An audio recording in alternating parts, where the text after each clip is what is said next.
7部分揭秘犹太人传授四字圣名仪式。如今较有影响力的基督教学者都认为，耶和华只是基督徒对神的称呼，而犹太人不是这样称呼的。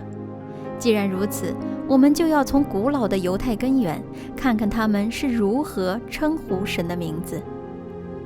因着这份对真理的诚实和理性探究心志，尼希米在研究中发现了犹太拉比之间的密约，汇集在他的著作《揭开暗中密约》一书中。成书于3至5世纪的巴比伦塔木德里订婚篇的记载，让我们知道此密约始于一位生活在巴比伦名叫拉巴哈纳的塔木德学者。他说，圣贤们每7年一次将这4字圣名传授给门徒。据此可知，只有少数拉比知道这个名字。因此尼希米开始了寻根究底的查证之旅。他从以色列巴伊兰大学购买了录入数十万部犹太书籍的数据库，通过快速检索，只找到了极少数几份有关神名字的确切原因的证据。因为犹太人用希伯来语写成的百科全书里说，那名字本身的元音字母被隐藏了。引述一位中世纪极具影响力的拉比伊莱贾的话，真相仍然在一本写于1225年的圣名之书中被揭晓了。沃姆斯的以利亚撒详细讲述了4字圣名传授仪式的过程，比拉巴哈纳的讲述更进一步。他直接说出神的名字就是耶和华，同时强调这是神命令他们隐藏这个名字。但事实是，妥拉没有这样要求，而是犹太人的传统禁止说出这个名字。由此，西方基督教主流观点中，是基督徒发明了耶和华的发音，犹太人从没说过这个名字的说法就被推翻了。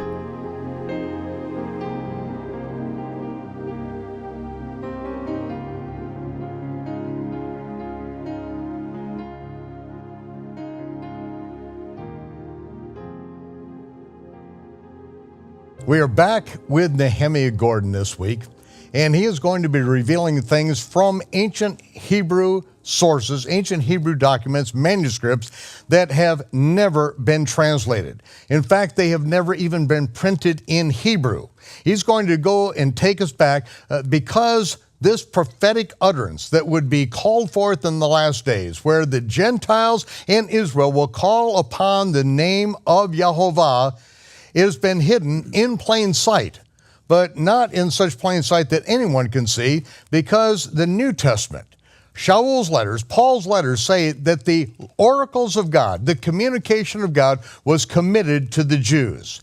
And instead of the Gentiles trusting in and relying solely on translations and interpretations by Gentiles, 2,000 years and 8,000 miles and culturally completely removed from the land of Israel, having no idea what rabbinic Judaism of the first century that Yeshua was constantly interacting with. Instead of going out completely to Gentile sources, Nehemiah is going to take us into these ancient sources. Ladies and gentlemen, we don't give you one-verse answers here at Root Awakening. We want to get into the background on these things, and so this is for those who really want to know the truth, those who have been given the gift of the love of the truth, because you can't get enough truth. If you're just into religion, you probably have already turned the channel. But if you want the truth will set you free. Nehemiah, please take us into the sources now. So last week, Michael, we talked about how scholars, and serious scholars, I'm not talking about wackadoodles on Facebook, I'm talking about serious university scholars who are trying to understand how the name was pronounced, the name of the Father was pronounced in ancient times, will go to the depths of every pagan, magical, and Gnostic source, anybody but the Jews. And it's somewhat of a mystery of why they won't look at Jewish sources. And I started doing some study about this a few months back. I'd read a book in which this one scholar had said And a serious scholar, he said this name Yehovah is a distinctly Christian form, that no Jew ever thought the name was Yehovah, and it was simply the Christians misunderstanding what they saw in the Hebrew manuscripts. And it got me to ask a question I'd never asked before. And the question it forced me to ask, it made me ask, was, what do the rabbis say the name is? Because I'd only looked at the Bible, and I at that time had found the name in 5 Hebrew manuscripts in a period, think about that, of 15 years or more. Yeah, these are Bible manuscripts, where all of the vowels appear, so exactly. It could be pronounced. Right, it's the Aleppo Codex, the Leningrad Codex. I'd found it in 5 Hebrew manuscripts at the time. But I never even really asked the question, what do the rabbis say the name? And it is a good question. So I called my book Shattering the Conspiracy of Silence. And the idea behind that name is that we have an actual conspiracy that's described in the Babylonian Talmud, the Tractate of Kedushin 71a, and it's brought, we even have the name of the head conspirator. His name is Rabbah Chanah. It's kind of a hard name to say. Rabbah Chanah. And he lived around the year 250 to 300 AD, and he says as follows. He said, sages transmit the 4-letter name to their disciples once in a 7-year period. So what he's describing is, by the year 250, Jews were no longer commonly speaking the name. It had been forbidden by the Romans, and there was an internal reason to suppress people healing in the name. And it's really interesting. We talked last week how there were both Jews and probably also Jews who believed in Yeshua who were healing in the name of the Father, Yud-Heh-Vav-Heh, and the rabbis wanted to suppress this, the Romans wanted to suppress this, so everybody was happy, right? But the rabbis still preserved this name, and they preserved it by transmitting it from rabbi to disciple once every 7 years. So that's a conspiracy of silence. We know, meaning we, the rabbis, know what the name is. We don't want the multitudes, and definitely not the Christians, to know, meaning that was really part of it. They were saying what they defined as Christians or Messianic Jews, Nazarenes, using this name, or as they saw maybe even abusing the name. We said, let's just ban it. And they said, well, ban it until when the Messiah comes. And they talk about how it's not permissible to speak it in this world, but in the world to come when the Messiah reigns as king, then we'll speak the name. But to preserve the name, they transmitted it rabbi to disciple once every 7 years. So now in that, that was actually a ceremony. So you're jumping ahead because I told you about this. Yeah, we're spoiling. We're letting you. Spoiler alert! Yeah, we're letting you in on what we get to do for hours and hours and hours and hours. Right. You get a little bit of this, and so this is right, so last exciting. night Michael got the 6-hour version. I'm going to give you the condensed version this time, guys. All right. So at the time I wrote the book Shattering the Conspiracy of Silence in 2012, I knew about this source. I didn't know about the other sources.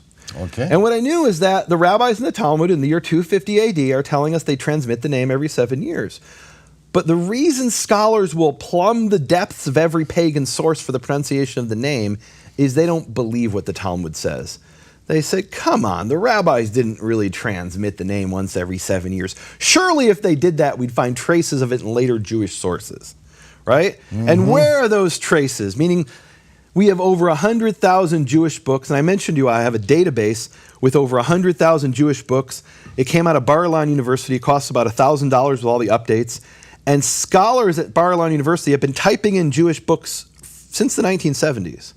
To the point where they've gotten to so many books, you can do a search, and you're not looking at all of Jewish literature, but you're looking at a large percentage of every Jewish book that's ever been written. It might be, and I don't know the number, but it's somewhere between 25 and 75% of all Jewish books ever written that have survived, let's put it that way. There's other books in manuscript that have never been printed. There's other books that, they'll eventually get to, right? Anyway, and I gotta tell you a funny story about this. So I went to get an update. You gotta get an update every few years on this database. And I went to get the update, and I paid the money for the update. It was a couple $100. And they say, okay, well, we have a guy in Jerusalem that you can get it from. You don't have to come all the way to Tel Aviv, where Bar-Ilan University is located. So I go to somebody's apartment in Jerusalem, and he's an ultra-Orthodox Jew, and he looks at me and he says, why do you want this database? This is 100,000 books written by rabbis. You're not wearing a kippah. Why would you be interested in this? And I said, I paid the money. Are you not going to give it to me? And, I got all defensive. And He says, no, I'm seriously, like genuinely asking. I've never seen somebody who doesn't wear a kippah, who's not an ultra-Orthodox Jew, be interested in a database of 100,000 rabbinical books. And I said, well, I'm a researcher of ancient Jewish sources. All right, no problem. I'm not trying to start a fight. I've just never seen it before. So I get this database, Michael. Calm down there. Right, well, I'm Israeli. I get defensive, you know. So I get this database, and I'm asking the question, are there any rabbis who say what the name is? And I think, I don't think there are. If there were, I would have heard about it, right? If somebody's writing a paper, a serious paper in a scholarly journal about how the Gnostic pronounced the name, and I've never read a paper, and I've read, I think, everything there is on the name, just about, in academic scholarship, surely somebody would have published this, right? It must be there, and I would know about it. So I put it's a flash drive, I put it in, it's all in Hebrew. Even the interface is in Hebrew. It doesn't say search, it says chapes, right? So I type it in, and I do a little search, and I'm like, I know I'm not going to find it. Within 30 seconds, I found a rabbi who said the name is Yehovah. Within literally 30 seconds. Within literally 30 seconds, I found a rabbi who said the name, the Shema Mefurash, the explicit name, the unequivocal name, is with the vowels Shva, Cholam, Kamat, and you're going to hear that, guys, over and over today. Shva, Cholam, Kamat, those are the names of the vowels. They have names, the vowels. Shva is that little E in Yehovah. Cholam is the O, and the Kamatz is the A. So this rabbi says unequivocally, without a question, he says, as a matter of fact, yeah, as we know, the vowels are, or he doesn't say as we know, he says the vowels of the name which are Shva, Cholam, Kamatz. He states it matter-of-factly. Within 30 seconds, I found that. And I was sitting there shaking.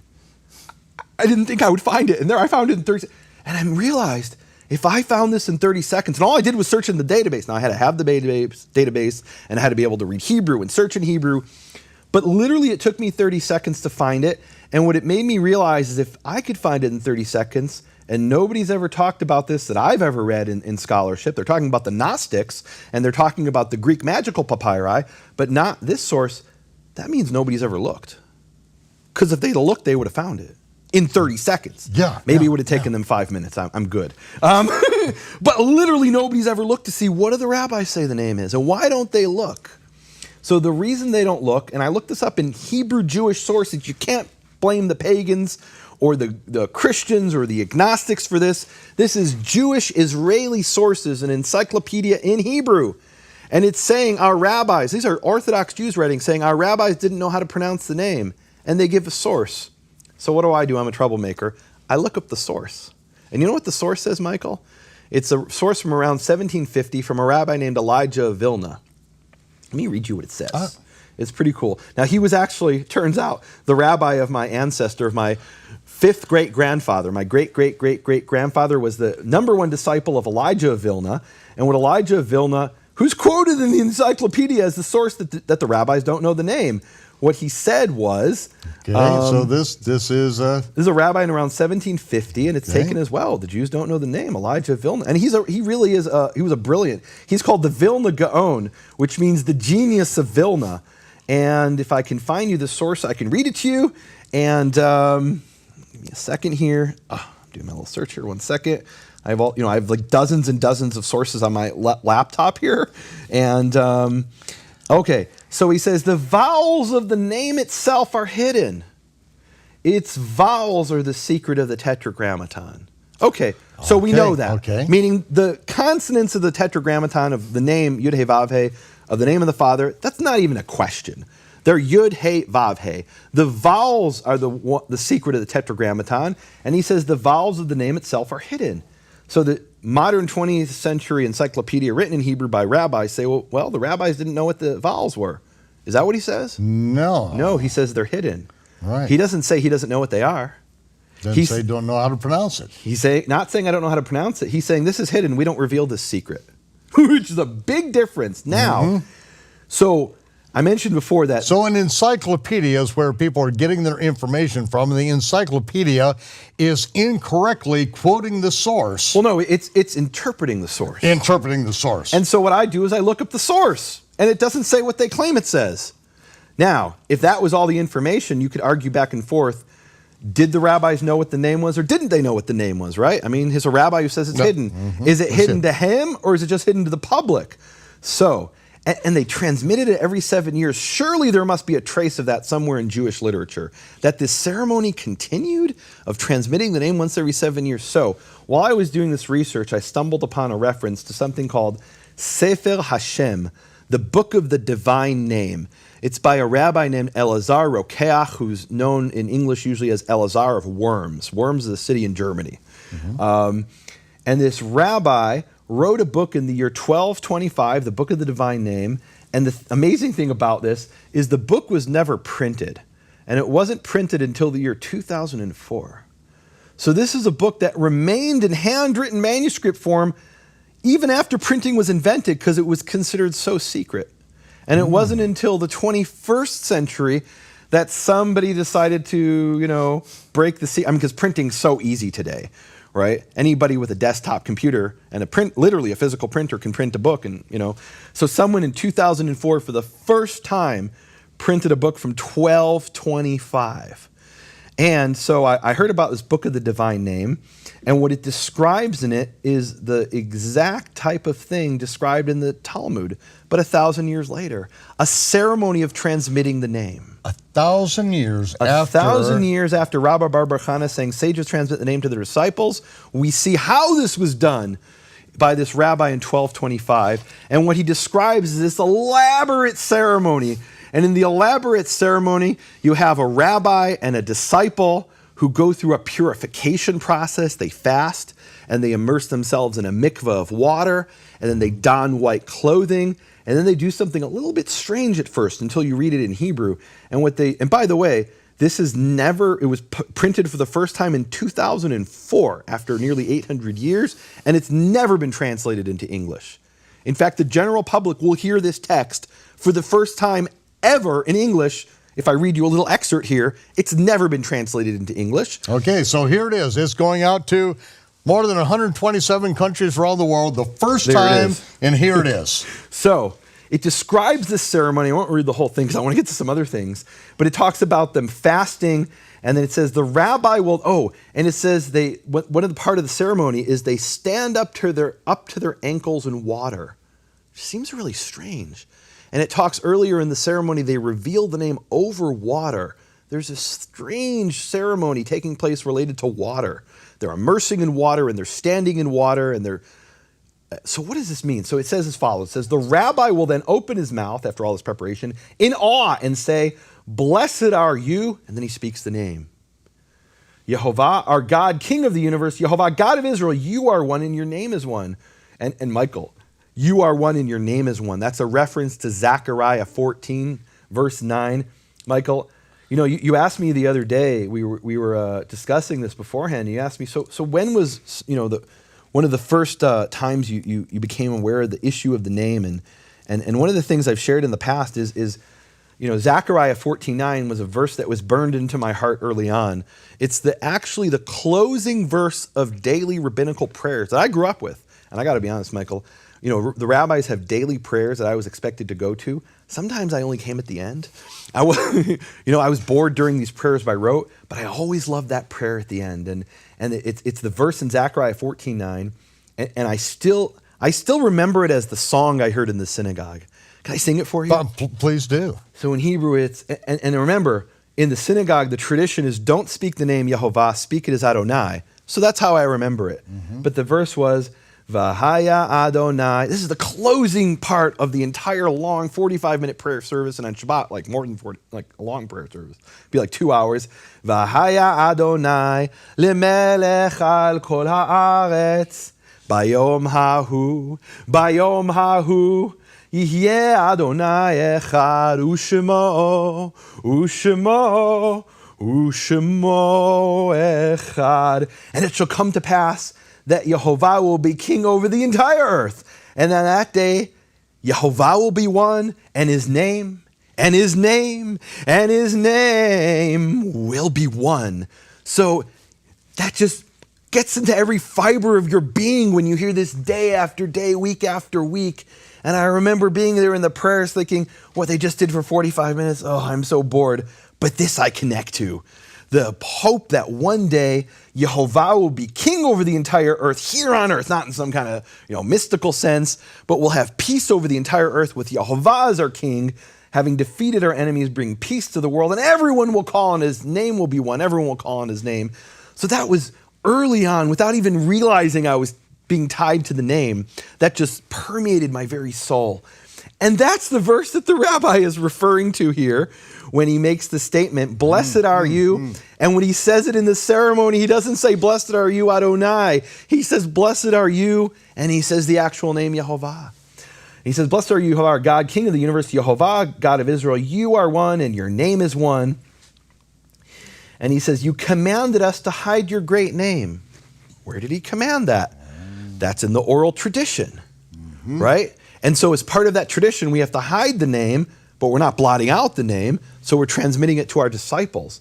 And I'll skip ahead here. He has a bunch of blessings, and then it says, the rabbi and his disciples shall place their eyes upon the water. And then they speak together in unison, the rabbi and his disciple, and they speak the name, and they speak the name by quoting a verse, Psalm 29:3. Now, 29:3 says, the voice, in the King James, the voice of the Lord is upon the waters. It's not a bad translation. It's the voice of Yehovah is upon the waters. But the way they understand the verse and the way they translate it, I mean, they're saying it in Hebrew, but the way they understand the verse, which is a valid way of understanding it, is the sound of Yehovah upon the water. And so at that moment, they both recite together the verse based on their interpretation, the sound of Yehovah upon the water. And at that moment, the rabbi has spoken it once by himself and a number of times by itself. The disciple heard it after this whole ceremony, and then they speak it together to make sure the disciple heard it correctly. And this is something that the rabbis were doing in 1225. So this idea that, well, yeah, the Jews might have known the name in ancient times, but because of the ban, they forgot it. That's not consistent with the Jewish sources. And remember, this is a source that most scholars don't know about. I found this buried in a series by a professor named Joseph Dan. He's one of the top scholars in the world in Judaic studies. He won the Israel Prize, which is the Jewish world's equivalent of the Nobel Prize, but for Jewish studies. I did an interview with him, and he wrote a 6,000-page series. It's like 12 volumes or something so far, and it's going to be more in the end. But so far, he's written 6,000 pages. On volume 6, page 561, he explains that this isn't just some theoretical thing. He says this is something Rabbi Eleazar did. This is an actual ceremony that this rabbi participated in, donned white clothes and dressed, having immersed in water, and then he revealed the pronunciation of the name to his disciple. So what that tells you is we don't need to go to the Gnostic sources or pagan sources or Christian sources who didn't know Hebrew or Latin sources. We have rabbis who knew the name.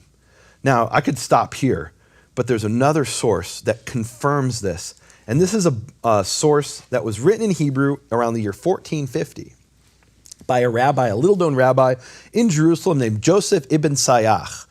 And he wrote a book that's never been printed, even today. So if you wanted to read this in Hebrew, there's only one place you can find it. And I actually have here the manuscript, a photo of the manuscript. And I've actually highlighted the section I'm going to translate now. But here's the section from the manuscript. And this is interesting, this manuscript. This is the copy written by Joseph Ibn Tzayach. Not only was it never printed, but it was never even copied. This is the original. This is the original by the author. There's only one copy that ever existed, and we have his copy. And in this book, he answers a series of questions that people sent him as letters. And they would include a little bit of money, right? They'd send an email, basically, but it was, a scroll, and they'd send some money with, and they'd say, look, Rabbi, we have a question. We need you to give us a binding answer. We have a problem in our community, and this is question number 43. I don't even know what question 1 through 42 are, but, there's about 100 questions or something in this book. It's very common. There's thousands of Jewish books like this. Many of them have never been printed. So, at least as of today, this has never been printed. So question number 43 that they sent to Ibn Tzayach in the 15th century in Jerusalem, and they say as follows, a certain sage has been uttering the name according to its letters, and a certain rabbi rebuked him for this, but the sage was stubborn in his actions.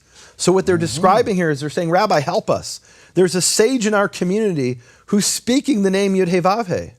And our local rabbi, the leader, rebuked him, and he says, I don't care what you say, I'm a sage. You might be a rabbi, but I'm whatever a sage meant. It's an interesting question. It may have meant he was some kind of mystic, maybe, I don't know. So he's being rebuked for speaking the name, this rabbi whose name we don't know, and that shows you somebody knew how to speak the name in the 15th century. But I thought the Jews don't know the name, right? That's the one thing all scholars can agree on. We should go look at the Gnostic. We should go look at the Greeks. We should go look at the Christians. Anybody but the Jews, because the Jews don't know the name. But here we have one source of a rabbi transmitting the name to his disciple.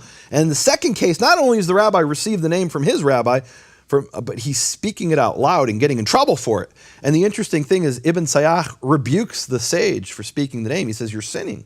You're not allowed to speak this name. It's forbidden by our tradition, not by the Torah, but by our tradition. So what we've established here is that the rabbis did know how to pronounce the name. Now, I have here a map of 16 rabbis from all over the Jewish world. And you can see they go from Spain to Egypt to even Israel, Tzfat and Jerusalem, Eastern Europe. And this is, of course, the modern locations. You know, some of these go back to the year 1300. Rabbis who said the name is Yehovah. Some of them go into the 20th century. Ovadia Yosef, who is the leading rabbi of the Sephardic Jews in Israel, who only died a few years ago in the 21st century, in one of his books, he states matter-of-factly that the vowels are Shvach Olam Kamatz, which is Yehovah. Yeah. I mean, he states it as a fact. Like, it's not even a fact that's in dispute. I don't know if we have time. Can we get to some of them now? Yeah, we can, but perhaps I need to explain. You and I were watching some YouTube videos, actually done in Israel, of people that were explaining, Gentiles explaining how to pronounce the name, and it was like, stopping every 30 seconds and just laughing because of just things that are just plain dead wrong, not a fact at all. One of the they're speaking as if it's true. Right, well, one of the claims in particular that I've heard from a number of sources, and like I said, there's a serious book by a guy named the Tetragrammaton in Western Christianity, by the scholar who wrote this book in 2015. I think it's in Wilkinson. And in the book, he states matter-of-factly, no Jew ever said the name was Yehovah. That's an invention of the Christians. And I said, challenge accepted. And I sat down and started to do the research, and I'd heard that from other sources as well, but that was a straw that broke the camel's back. This isn't some crazy guy on YouTube who doesn't know Hebrew. This is a scholar who wrote a serious book about the Tetragrammaton as it developed in Western Christian sources. And he's making a statement that these sources just blot out immediately. So what he forced me to do was say, okay, are there Jewish sources that say the name is Yehovah? So what we established up until now is there's Jewish sources that say we know what the name is. They don't tell us how it was pronounced. For that, we have to go to other sources. That's one of the painful things in the Book of the Divine Name. They're describing this whole ceremony of the rabbi revealing it to his disciple, but they don't tell us the pronunciation with the vowels. They're torturing us. They're almost teasing us, right?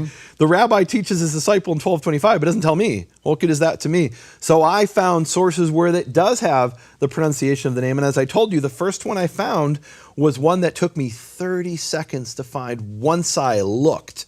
Before I didn't look, I didn't know about it, didn't really even think about it. But once I asked the question, I was able to find a rabbi within 30 seconds who unequivocally said the name was Yehovah. Now the other ones, I spent months searching and researching. It was not easy at all to find. It was actually teamwork. The teamwork was on the something else. This was something I actually did myself. Wow.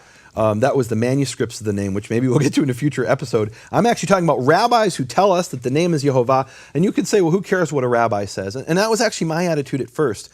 And to be honest with me, what's far more important to me, which hopefully we'll get to eventually, which is how the name is written in Hebrew manuscripts. And in Hebrew manuscripts, as of today, I have 52 manuscripts where the name is written as Yehovah.